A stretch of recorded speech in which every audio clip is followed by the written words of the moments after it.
কে বলেছে সব সময় সমুদ্রে দস্যিপানাই ভালো লাগে, বড় বড় ঢেউ, এত সুন্দর শান্ত সমুদ্রে কিন্তু সময় কাটাতেও কিন্তু বেশ ভালো লাগে। রুমের দিকে যেতে গিয়ে চারিদিকে দেখুন খালি ফেরি, এখানে ওদের কিন্তু নিজস্ব মাছ চাষ করে ওরা। এত সুন্দর জায়গা, ঢুকতেই আপনাকে স্বাগত জানাবে এরকম ঝাঁকে ঝাঁকে বোগেনভেলিয়া। নমস্কার সবাইকে, পায়েল অ্যান্ড উত্তম ট্যুর ব্লগে আপনাদের অনেক অনেক স্বাগত। আজকে 14ই মার্চ শনিবার, আর আমরা চলেছি একটি উইকেন্ড ট্রিপে। গুড মর্নিং সবাইকে। আমরা এখন সকাল সকাল চলে এসেছি নামখানা। শিয়ালদা থেকে নিয়েছি 7:14, শিয়ালদা নামখানার লোকালে করে চলে এসেছি। শিয়ালদায় আমাদের আসতে একটু দেরি হয়ে গেছিলো, সেই জন্য সেখানে কোনো ভিডিও করতে পারিনি। আর নামখানা লোকালে তো এমনি প্রচণ্ড ভিড় থাকে, আপনারা যারা আসবেন নামখানা লোকালে একটু তাড়াতাড়ি এসে সিট নেওয়ার চেষ্টা করবেন। আর আমরা এখন নামখানা থেকে টোটো ধরে যাব হেনরি আইল্যান্ডে। নামখানায় ট্রেন থেকে নেমে স্টেশন সুপারিনটেন্ডেন্টের ঘর এখানে আছে, আর এইখানে আমরা দাঁড়িয়ে রয়েছি ইস্টার্ন রেলওয়ে ক্যাটারিং সার্ভিসের একটা দোকানের সামনে। তার পাশ থেকে যে রাস্তাটা বেরিয়ে গেছে, এখান থেকে বেরিয়ে আমরা সামনে গিয়ে টোটোটা ধরব। এখান থেকে আপনারা মৌসুনী আইল্যান্ড, বকখালি বা হেনরি আইল্যান্ড সব দিকে যাওয়ারই টোটো পেয়ে যাবেন।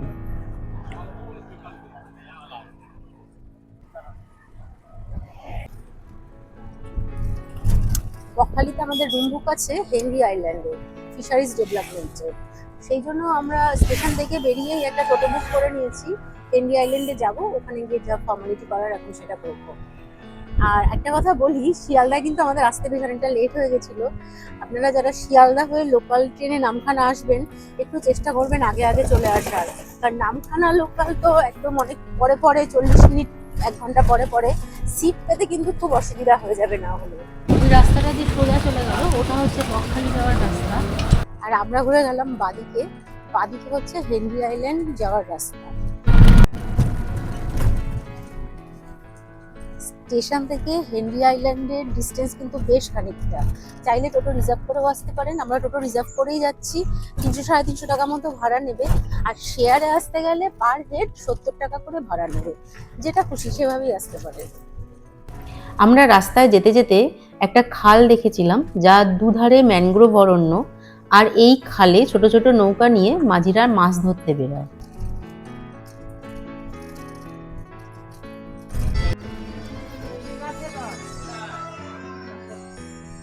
হ্যাঁ, বুকিং আছে। হেনরি আইল্যান্ডের কমপ্লেক্সে ঢুকে গেছি।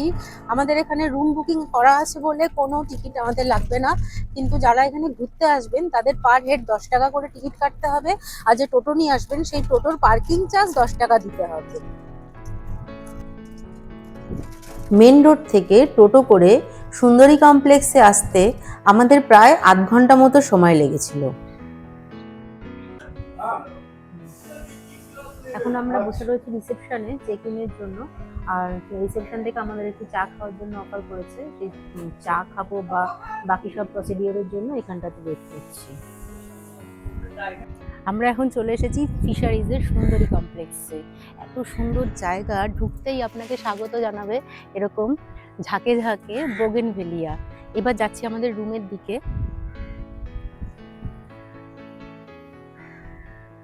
আমরা এসে রিসেপশনের কাজ কমপ্লিট করে নিয়েছি, তারপরে বেরিয়েই যাচ্ছি। এটা হচ্ছে ক্যান্টিন। আমি যে বিল্ডিংটার সামনে দাঁড়িয়ে আছি এটা ওদেরই একটা বিল্ডিং, আর এটা হচ্ছে সম্পূর্ণ নন এসি বিল্ডিং। আমাদের রুম বুকিং আছে ওই দিকে, এসি রুম আমি দেখাচ্ছি কোথায় আছে। আমাদের কটেজটি ছিল রিসেপশন থেকে 2-3 মিনিট পায়ে হাঁটা দূরত্বে। আমরা যাচ্ছি আমাদের রুমের দিকে। আমি জানি কোনটা আমাদের রুম বলে দিয়েছে। আর রুমের দিকে যেতে গিয়ে চারিদিকে দেখুন খালি ফেরি, এখানে ওদের কিন্তু নিজস্ব মাছ চাষ করে ওরা। এবার এগিয়ে চলেছি, এই সামনে যে রাস্তা আছে ওই রাস্তা থেকে হেঁটে যাব। এই যে কটেজগুলো দেখতে পাচ্ছেন, এই কটেজগুলোর ভাড়া 2500 করে। আর আমাদের কটেজটা একটু সামনে, ওটার ভাড়া 1500 টাকা, ওটাও এসি কটেজ।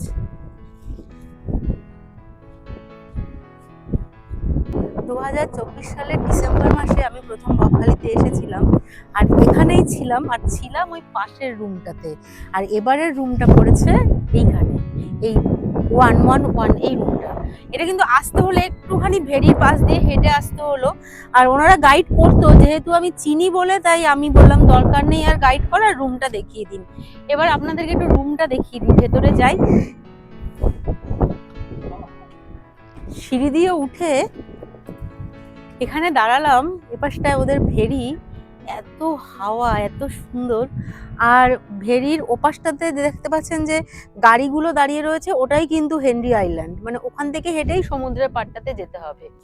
এবার টুক করে আপনাদেরকে আমাদের যে রুমটা আছে সেটা একটু দেখিয়ে দিই, আসুন। রুমে একটা ছোট একটা বেড আছে, মানে 3 জন হয়ে যাবে। আর আমি কালকে ফোন করে বলে রেখেছিলাম যে আমরা মেয়ে, আমি আর আমার হাজবেন্ড আসবো, তো 3টে বালিশ ওরা দিয়ে দিয়েছে। এখানে একটা আলমারি আছে, আলমারিতে 2টো কম্বল আছে, মশারিও আছে। আর এটা হচ্ছে ড্রেসিং টেবিল, একটা চেয়ার, এখানে একটা টি টেবিল, তার সাথে আর একটা চেয়ার, আর টিভি আছে ছোট একটা, এই ফ্যান ফ্যান আছে। আর এই বিল্ডিং গুলোতে কিন্তু সবকটাতে এসি আছে। আমি আগে যে বিল্ডিংটা দেখালাম ওটা কিন্তু নন এসি, ওগুলোর ভাড়া 1200 টাকা করে। আর বাথরুমটা একটু দেখিয়ে দিই। বাথরুমটা ঠিকঠাক পরিষ্কার পরিষ্কার পরিচ্ছন্ন, গিজার আছে, কোমোড, আর যা থাকে বালতি মগ। এই রুমটার ভাড়া 1500 টাকা। আমরা এই রুমটা বুক করেছি স্টেট ফিশারিজ ডেভেলপমেন্ট কর্পোরেশনের ওয়েবসাইট থেকে। আর কিভাবে বুক করেছি তার সমস্ত ডিটেলস আমি আবারও আমাদের চ্যানেলে দিয়ে দেব। আপনারা বুকিং করতে পারেন, এখানে এসে থাকতে পারেন। আশা করি 1-2 দিন এখানে থাকলে আপনাদের ভালো না লেগে খারাপ লাগবে না। লাঞ্চের আগে আমরা প্রথমেই চলে যাচ্ছি হেনরি আইল্যান্ডের সমুদ্র সৈকতে। এটা আইল্যান্ডে যাওয়ার রাস্তা। এখানে গেট করে দিয়েছে, রাত্রিরে সম্ভবত এই গেটটা বন্ধ করে দেয়, কারণ এটা এত নির্জন এরিয়া। আর এখানে প্রচুর শিয়াল আছে, হয়তো কোনো দুর্ঘটনা ঘটতে পারে রাত্রিবেলায়, সেই কারণে এটা রাত্রিবেলা এখানে লোকজনকে অ্যালাউ করে না।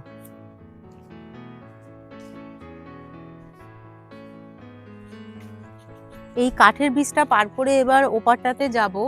আর এই ব্রিজ বা এই যে রাস্তা ধরে হেঁটে আসলাম, পুরো এলাকাটা হচ্ছে ম্যানগ্রোভ অরণ্য। এখানে কিন্তু দেখা যাচ্ছে যে সমস্ত শ্বাসমূল বেরিয়ে রয়েছে। আসলে খুব ভালোভাবে দেখতে পারবেন এইখানে ম্যানগ্রোভ অরণ্য আর শ্বাসমূল কত বিশাল পরিমাণে রয়েছে। আমি কিন্তু সমুদ্রের আওয়াজ শুনতে পাচ্ছি, খুব কাছে চলে এসেছি সমুদ্রের। ভাবি আসো আসো, চলে আসো। শীতকাল পেরিয়ে সবে মার্চ মাস এসছে, হালকা হালকা গরম শুরু হয়েছে।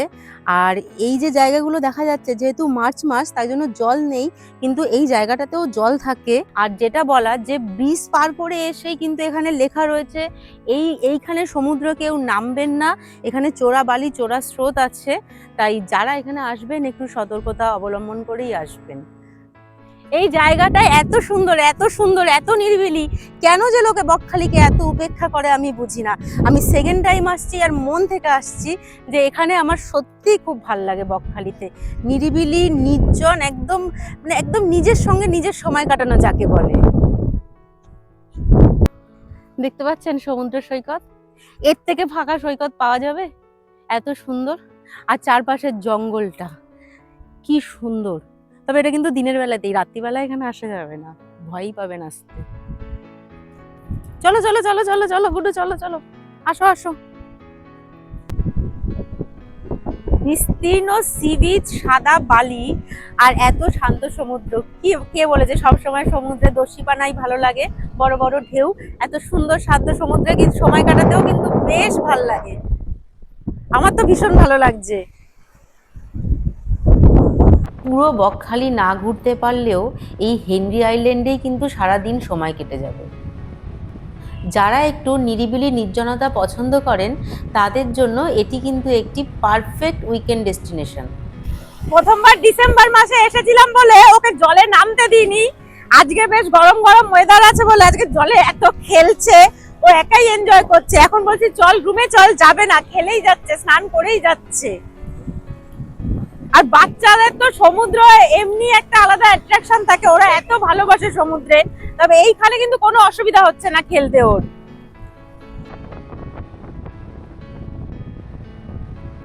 বিচ থেকে রুমে চলে এসেছি, একদম ফ্রেশ হয়ে রেডি হয়ে বেরিয়ে গেলাম লাঞ্চের জন্য। রেস্টুরেন্টে লাঞ্চ করে টোটো বলা আছে, টোটো ধরে ঘুরতে বেরিয়ে যাব। এই ভিডিওটি ভালো লাগলে লাইক, কমেন্ট ও শেয়ার করবেন আর চ্যানেলটা সাবস্ক্রাইব করে আমাদের পাশে থাকবেন। পরবর্তী ভিডিওতে আপনাদের দেখাবো বকখালিতে আমরা কোথায় কোথায় ঘুরলাম। লাঞ্চ করতে বসে গেছি। আমরা একটু দেখিয়ে দিই যে আপনাদের কি খাচ্ছি। দুটো ভেজ থালি নিয়েছি, একটা মিক্স সবজি, ঝুরঝুরে আলু ভাজা, ডাল আর আলাদা করে চিংড়ি মালাইকারি বলা হয়েছিল। আর এখন তো কলকাতায় গ্যাসের, সব জায়গাতেই গ্যাসের খুব সমস্যা, তাই জন্য এই খাবারটা কিন্তু আমি কালকে বিকালে বাড়ি থেকে বসেই অর্ডার করে দিয়েছিলাম। যদি খাবারের কোনো সমস্যা হয় সেই কারণে। আর এখানে এসে দেখলাম যে না, কোনো সমস্যাই নেই খাবারে। আমি আরেকটা ভেজ থালি এক্সট্রা করে আবার নিয়ে নিলাম এখানটাতে। এবার খেয়ে দেখি খাবারের কোয়ালিটিটা কীরকম। আগের বারে এসে কিন্তু খুব ভালো খাবার পেয়েছি। খাবারের কোয়ালিটি খুবই ভালো ছিল আর দামও ছিল রিজনেবল। ফিশারিজের যে নন এসি ওদের গেস্ট হাউসের রুমগুলো রয়েছে, এর সাথেই রয়েছে ওয়াচ টাওয়ার। আমি এখন ওপরে গিয়ে দেখবো যে ওয়াচ টাওয়ার থেকে কি দেখা যায়, কতটা দেখা যায়। এখানে জুতো খুলে ঢুকতে বলছে, আমি জুতো খুলেই যাচ্ছি। ওপরে উঠছি সিঁড়ি থেকে। আর ওয়াচ টাওয়ার বিল্ডিংটাতে এই যে রুমগুলো, এখন কোনো অফ সিজন বলে সব রুমই ফাঁকা রয়েছে। আমরা আগের বারে এসেছিলাম তো আমাদের সাথে আরও দুজন এসেছিল, আমার মেয়ের স্কুলের বন্ধুর ফ্যামিলি, তারা এখানে ছিল। ঠিক আছে, রুমগুলো এমনি একদিন দুদিন থাকার পক্ষে ঠিকঠাক, খুব একটা ওয়েল মেনটেন্ড কিন্তু নয়।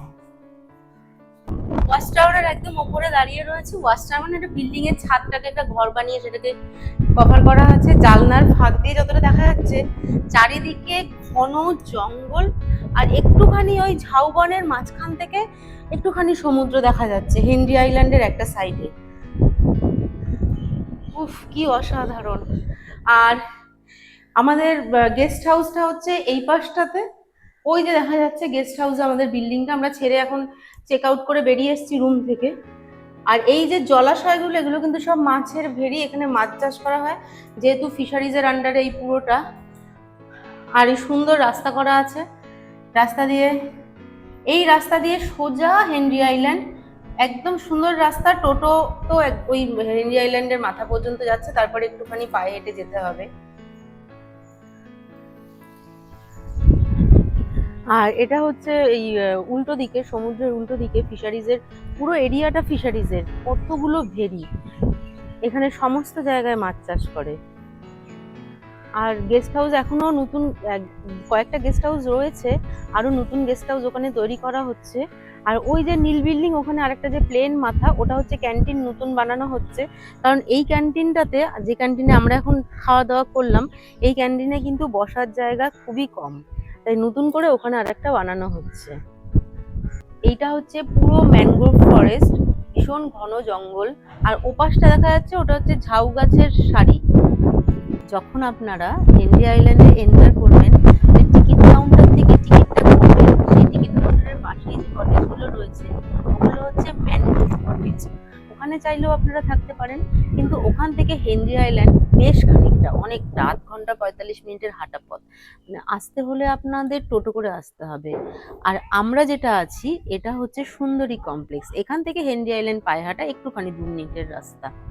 ফিশারিজের এই দুটো ডিপার্টমেন্ট রয়েছে, একটা ম্যানগ্রোভ, একটা সুন্দরী। আপনারা যেটা চাইবেন সেটাতেই বুক করে থাকতে পারেন। তবে আমার মতে সুন্দরীতে থাকাটাই বেটার, এখান থেকে ভিউটা আরো বেশি সুন্দর।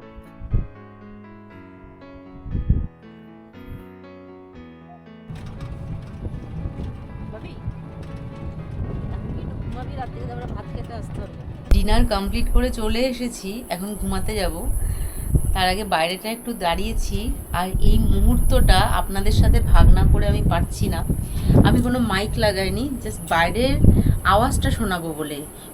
বাইরের আওয়াজ মানে এই হাওয়া তো দিচ্ছেই, তার সাথে যে হেনরি আইল্যান্ডের সমুদ্রের গর্জন আমার ঘর পর্যন্ত আসছে, মানে এই অবধি আসছে। এখানে দাঁড়িয়ে যে কি ভালো লাগছে শুনতে, সেই আওয়াজটা শোনানোর জন্য আমি এই ভিডিওটা করছি।